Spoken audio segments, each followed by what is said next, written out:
Welcome back to the Toffee Booze, your source for all things Everton. I'm Ollie Hayes, and today I'm bringing Everton news 24/7 for Monday, the 3rd of March.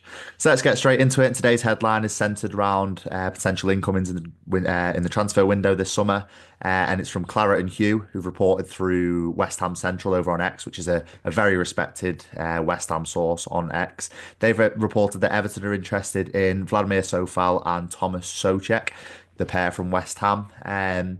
This one's a very interesting link. Obviously, it probably comes from David Moyes. He signed that pair over at West Ham, and obviously they had a very large amount of success at West Ham, them too, during David Moyes' tenure. It's probably one that we all expected. Obviously, I'd be very happy with Thomas Souček. I think he's a fantastic player. I think he's a player that David Moyes clearly trusts a lot. I think he's had a lot of, as I said before, he's had a lot of success under David Moyes at West Ham. But we asked you about the links over on a poll on RX, and starting with Sofal, of around 3,800 votes, 17% were in favour, 18% were unsure, and 65% were against. So it's clear to see what the fans are thinking about that one.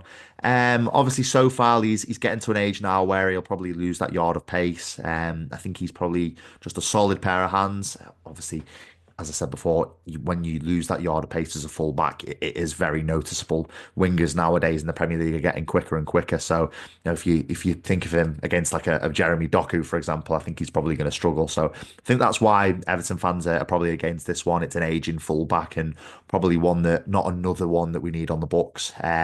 But with Souček, of around 4,200 votes on a poll on X, 44% were in favour, 19% were unsure, and 37% were against. This one's a little bit more mixed. Again, so far, Souček is getting towards an age now where, is he past his prime? Is he getting past his peak? But I think where he differs to Sofal, I think he's a top player. I think he's got quality, and obviously David Moyes clearly trusts him a lot. So again, if it were to materialise for a sensible fee, I think I'd definitely be behind it. Obviously Idrissa Gana Gueye is getting to an age now where he'll probably start losing that yard of pace too. So again, if it's a sensible fee and if he can come in and steady the ship and be a solid option for David Moyes in midfield, I don't see why there should be anything wrong with it. And again, as we know, I think with the shake up this summer, I think David Moyes is probably going to be in control a lot more of incomings. We saw it in January, for example, with I think Ernest Nuama was pretty much in the door, and then obviously David Moyes, the managerial change happened, and David Moyes maybe took a little bit of a step back from that and took more control over the incomings. But no, if it's anything like Carlos Alcaraz, for example, with David Moyes controlling the incomings, I'm absolutely all for it. But that's really everything on incomings. Elsewhere, Mark Douglas has reported that Everton are set to make a raft of changes and key appointments before the end of this season, with the overhaul expecting to give Moyes more influence, as I said before. The Friedkin group are hoping to finalise this executive structure, pretty soon, as I said, before the end of the season, and they're hoping that it's going to support the quite wild ambitions of European qualification as early as next season. So again, it's good to see that the owners are coming in, making a standpoint and making sure that their ambitions are known. I think a lot of Evertonians will sympathise with that and be quite happy that they are making their ambitions quite high and setting the ceiling quite high. But again, I think we probably just need to manage these ambitions, make sure that we're a Premier League team first, and then sort of moving slowly up the league. I think if you shoot right to the top of the division and start qualifying for Europe, I think it can have a detrimental effect. So again, the Friedkin group are obviously going to have to manage the expectations of the fan base. We know that, but I think it's positive to see that they are setting the ambitions high, whether it be for next season or the season after. I think it's positive to see that. But obviously, as Mark Douglas has reported, that we are set to make a raft of key appointments before the end of the season, and obviously getting that executive structure in place to try and match those ambitions. But as we know, it's been widely reported that Angus Kinnear of Leeds United is set to become our CEO.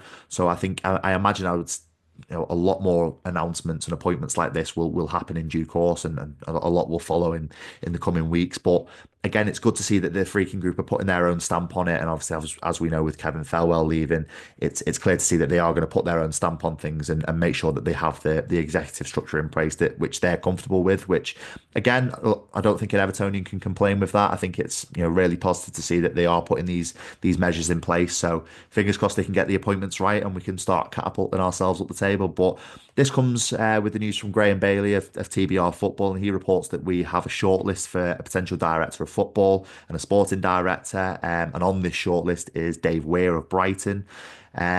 This one, I think, again, I think Graham Bailey in his report has said that Brighton are desperate to keep hold of him, and I think, I wouldn't be surprised if they do that. I think they've got a good thing going down at Brighton, so I think it will probably take a lot to prize him away. But Graham Bailey's also reported that former Manchester United director Dan Ashworth is also on the list. I think that probably would have been paired quite nicely with Graham Potter if he'd have come in the summer. But again, with David Moyes, could we see a potential switch from that model of the director of football? I think Paul Joyce in his report, outlining that Kevin Thelwell was leaving the club last week. I think Paul Joyce in his report said that it wasn't fully confirmed whether we would go for a like replacement with Kevin Thelwell. Would we, maybe switch our model a little bit and give David Moyes a little bit more influence over transfers? It remains to be seen. But as I said before, Graham Bailey has reported that there is a short list of potential incomings there. So again, let's just see what happens in the coming weeks, coming months, and obviously as the Friedkin group get that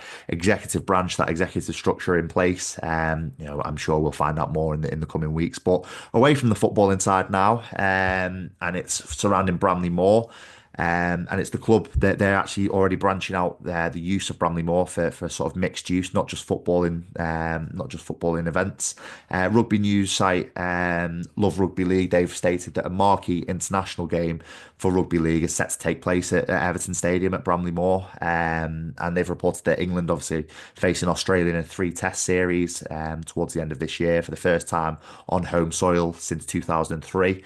And they've reported that Wembley, Headingley Stadium in Leeds, and Everton Stadium at Bramley Moor are all penciled in to hold these events. So, it's definitely exciting. I think seeing commercial opportunities come to Everton is something that we've not seen for so long. I think since Tony Bellew had his fight at Goodison Park, I think that was sort of the last outside event that took place at Goodison Park. So it's exciting to see Everton being in the hat and being in the sort of a name that's banded about for these commercial opportunities. Obviously, if you look at Tottenham Hotspur, let's not focus on the pitch for now. People have a lot of opinions about Tottenham Hotspur on the pitch, but off the pitch, I think Tottenham Hotspur are an absolutely fantastically run club. They have the NFL at Tottenham Hotspur Stadium. They've got, I think, an F1 event there, amongst so many other things. I think they've got music events there. So I think to sort of follow in the footsteps of that and use Everton's new stadium as a sort of a way to bring in income and commercial opportunities, I think is only positive. Obviously, it's on the shortlist for, I think it's Euro 2028. Obviously that taking place in the UK and Ireland. So again, any commercial opportunities that are coming Everton's way, I think is positive. It's great exposure, and it only increases the revenue which the club are going to make. So again, we can see a better football club on the pitch. If that happens, fingers crossed we can do a little bit better than Spurs. But as I said before, it's just exciting to see these commercial opportunities come Everton's way. But that is all for today's news. Let me know your thoughts in the comments about the potential of Vladimir Coufal and Thomas Souček coming to the club. Are you happy with those kind of rumours, or do you want to see us aim a little bit lower down the spectrum in terms of age bracket, for example, aim for players with a little bit of a higher ceiling? But let me know your thoughts in the comments. Also about the director of football, the potential of the like-for-like replacement of Kevin Thelwell. But that is all from me today. Make sure you like, comment, subscribe, and I'll speak to you soon.